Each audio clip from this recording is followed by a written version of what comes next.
ঘুরতে ঘুরতে বন্ধুদের সাথে চলে আসলাম জিয়াগঞ্জের সদরঘাট। সদরঘাটে স্পেশাল চা না খেলে হয়, দাদার কাছে চলে আসলাম আবার স্পেশাল চা খেতে। সত্যি বলতে এটা আমি আজকে প্রথমবারই আসলাম, সবাই বলতো, বন্ধুরা বলতো কি এখানে চাটা খুবই ভালো হয়, তো আমিও ছটা চললাম। আর দাদার টেকনিক দেখে তো আমি সত্যি বলছি খুবই খুশি মনে করেছি। আর দাদার যা হাসি মুখে, সত্যি ভাই কি বলবো, কাস্টমারদেরকে যেভাবে সামলাচ্ছে দাদা, সেই দেখে অনেক ভালো লাগলো।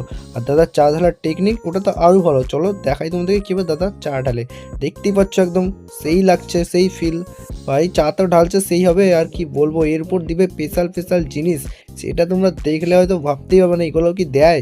তো দাদা চলে গেলো ছটাপট স্পেশাল ক্ষীর নিতে, ক্ষীর বা কিছু একটা হবে, যোগ চায়ের মধ্যে এটা দিয়ে দিল। আর সত্যি ভাই যা লাগছিল দেখতে, কি বলবো তোমাদেরকে, বলে বোঝাতে পারবো না, এত সুন্দর লাগছিল। তো এরপরে স্পেশাল কী দেবে বলো তো, স্পেশাল দেখো কী দিচ্ছে সেটা তোমরা দেখতেই পাবে আশা করি। আর স্পেশাল কাজু। সত্যি ভাই সব চাটা যা খেতে ছিল না ভাই, তুমি দেখো ভাই, ছবিটা দেখো সেই লাগবে ভাই। তো ছবিতে এত সুন্দর, তো খেতে আর দাদা দেওয়ার স্টাইল তো আরও স্পেশাল ভাই, অসাধারণ ভাই, দাদাকে স্যালুট।